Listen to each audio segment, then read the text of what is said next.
सोचा जरा खींच के देखूं चढ़ा है कि नहीं। जैसे वो कोरोना की वैक्सीन आई ना, तो पहले कुछ लोगों पे ट्रायल हुआ और जब ट्रायल में वो सफल हो गया तब लोगों को वैक्सीन लगा।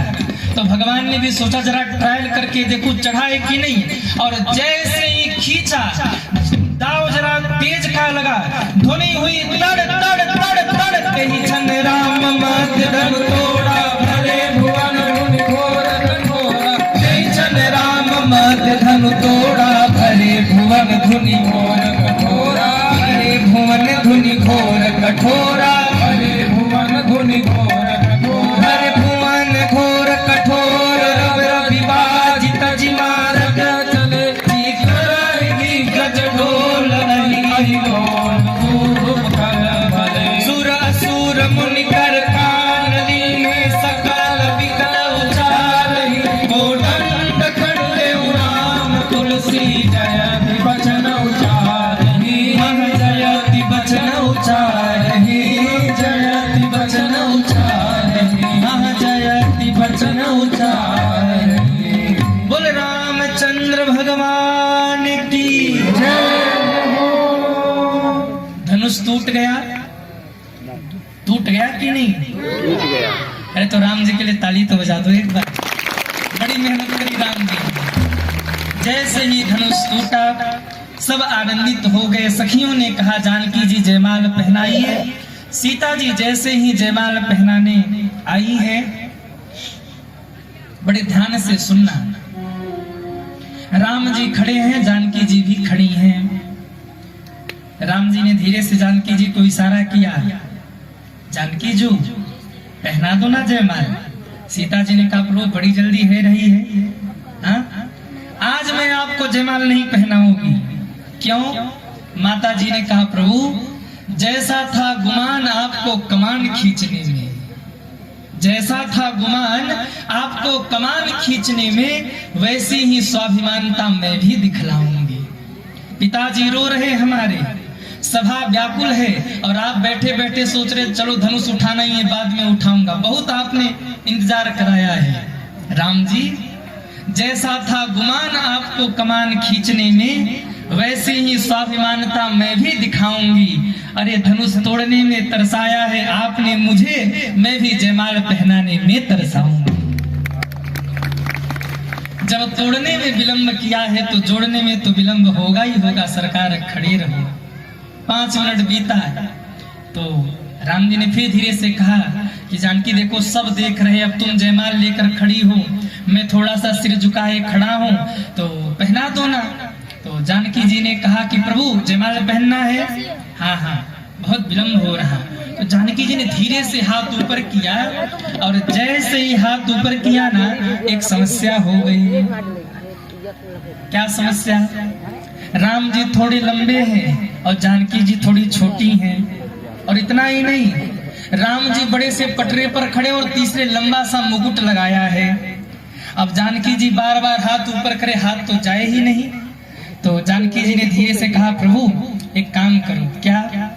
मैं थोड़ी छोटी हूँ, आप थोड़े बड़े हो, तो थोड़े से झुक जाओ ना, जयमाल पहना दो, फिर सीधे खड़े हो जाना। राम जी ने कहा जानकी ये नहीं हो सकता। क्यों? अगर आज मैं झुक गया ना तो बगल में लक्ष्मण खड़ा है, जिंदगी भर ताना मारेगा, भैया की शादी हुई नहीं, शादी के पहले ही भाभी के सामने झुक गए। मैं ताना नहीं सुनने वाला, मैं नहीं झुकूंगा। तो जानकी जी ने सखियों की ओर कहा कि सखियों तुम कहो ना, शायद तुम्हारे कहने से राम जी झुक जाए। तो सखियों ने गाना शुरू किया, अरे झुक जाइयो तनिक रघुबीर। गाएंगे नहीं, केवल गुनगुनाएंगे। झुक जाइयो तनिक रघुबीर, सिया मोरी छोटी सी, झुक जाइयो तनिक रघुबीर। सभी गाइए, सिया मोरी छोटी सी। सखियों ने कहा राम जी नहीं झुके। तब कहते हैं जानकी जी ने सोचा मुझे ही कुछ करना पड़ेगा। चारों ओर देखा और चारों ओर देखते देखते देवर जी पे दृष्टि गई। कौन है देवर जी? लक्ष्मण। अरे बोलो ना। लक्ष्मण जी ये हैं देवर। देवर कौन? देवर जो वर को दे दे वही है देवर। तो जानकी जी ने लक्ष्मण जी की ओर देखा और लक्ष्मण जी की ओर देख कर कहा, लक्ष्मण भैया। लक्ष्मण जी ने कहा, हाँ मैया। बोले, तुम हो लखन शेष अवतारा, हमने सुना है तुम शेष नारायण के अवतार हो। बोले, हाँ मैया बिल्कुल सही सुना है। तो तुम्हारे शीस मही कर भार, तुम्हारे सिर पर पृथ्वी है। बोले, हाँ हाँ मैया पृथ्वी है। तो एक काम करोगे? कहा, आज्ञा मैया। कहा, मैं जहाँ खड़ी हूँ ना वहां की धरती जरा फोड़कर ऊपर उठा दो। क्यों? हम राम जी दोनों लोग लेवल में हो जाए, और लेवल में हो जाए, जयमाल हो जाए, फिर नीचे कर देना। लक्ष्मण जी ने हाथ जोड़ा, कहा, मैया मैं इस आज्ञा का पालन नहीं कर सकता। क्यों? धरती उठेगी तो पूरी उठेगी, फोड़कर उठने वाली नहीं है। तो अगर आप कहो तो मैं पूरी धरती उठाऊं, फोड़ के नहीं उठाऊंगा, ये अपशकुन हो जाएगा। लक्ष्मण जी ने मना कर दिया। अच्छा, इन दोनों के इशारे को विश्वामित्र बाबा देख रहे थे। विश्वामित्र ने कहा, लक्ष्मण। हाँ गुरुजी। क्या इशारा हो रहा देवर भाभी के बीच में? लक्ष्मण जी हंसने लगे, कहा, प्रभु शादी विवाह में तो इशारे होते रहते हैं, बाबा जी लोगों को इस चक्कर में नहीं पड़ना चाहिए। आप क्यों परेशान होते हो? कहा, नहीं बताओ ना क्या कह रही जानकी। कहा, गुरुदेव माता जी कह रही कि मैं जहाँ खड़ी हूँ वहां की धरती थोड़ा उठा दो, जयमाल हो जाए, फिर नीचे कर देना। तुमने क्या कहा? बोले, नहीं हो पाएगा। अब विश्वामित्र जी सोचने लगे कि आज अगर जयमाल कोई करा सकता है तो वो लक्ष्मण ही करा सकता है। इसलिए विश्वामित्र जी ने एक ऐसी बात कह दी कि लक्ष्मण जी कुछ भी करने को तैयार हो गए। क्या कहा विश्वामित्र जी ने? विश्वामित्र जी ने इशारा किया, लक्ष्मण। हाँ गुरुजी। देखो राम जी के विवाह का मुहूर्त निकला जा रहा है, तो विवाह करा दो ना, जयमाल करा दो। बोले, हमें क्या मिलेगा? तो विश्वामित्र जी ने मुस्कुराते हुए कहा, लक्ष्मण अगर राम जी का जयमाल हो गया और विवाह हो गया ना, तो राम जी के बाद तुम्हारा ही नंबर आने वाला है। इतना शब्द सुना। अच्छा गुरुजी। हाँ हाँ।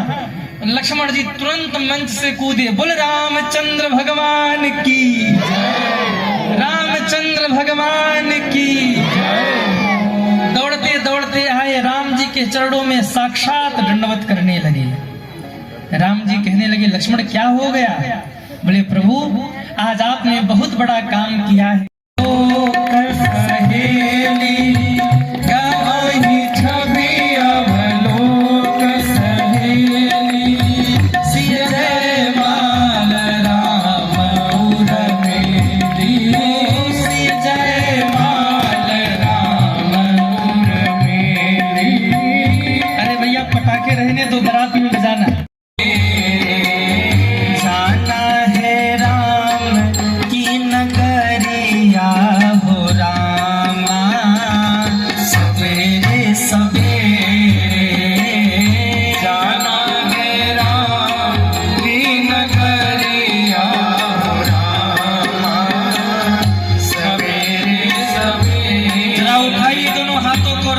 बजाते हुए हरि बोल।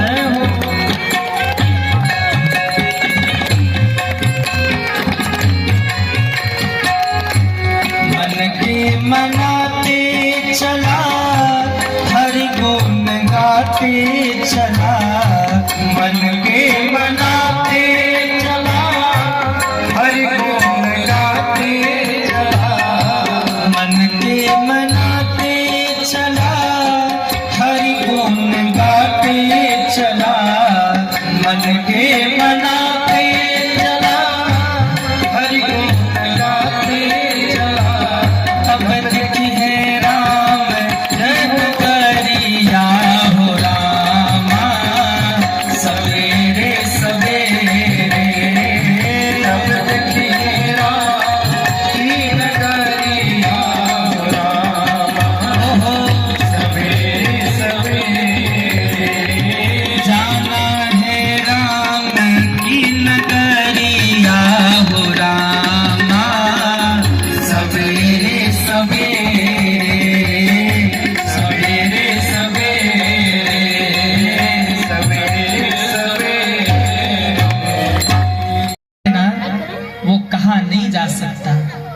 बेटी ससुराल चली जाए ना, फोन पर माँ से बात हो जाती है, भैया भाभी से बात हो जाती है, पर बूढ़े बाप से बात नहीं हो पाती। एक दिन वो बेटी रो पड़ती है, माँ मेरे बूढ़े बाप मुझसे बात नहीं करते, माँ एक बार मुझे मेरे बाबुल से बात कराओ ना।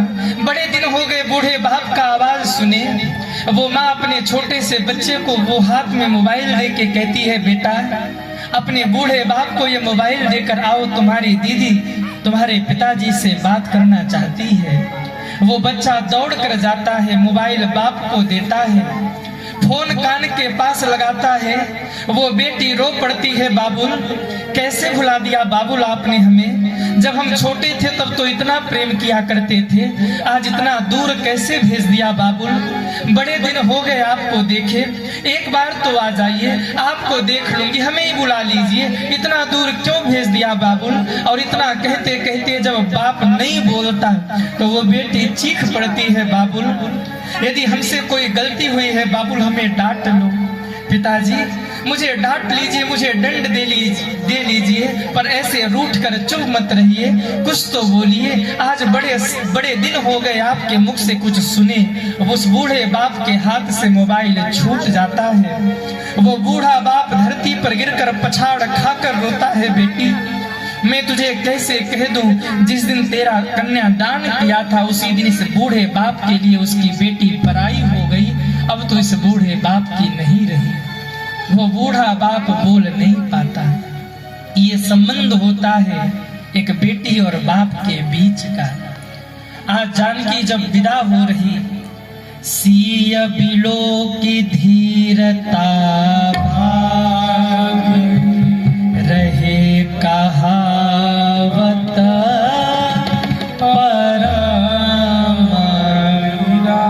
जनक जी छोटे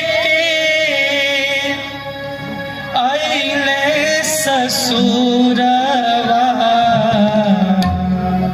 बेटी पर देसी भैली पड़ता से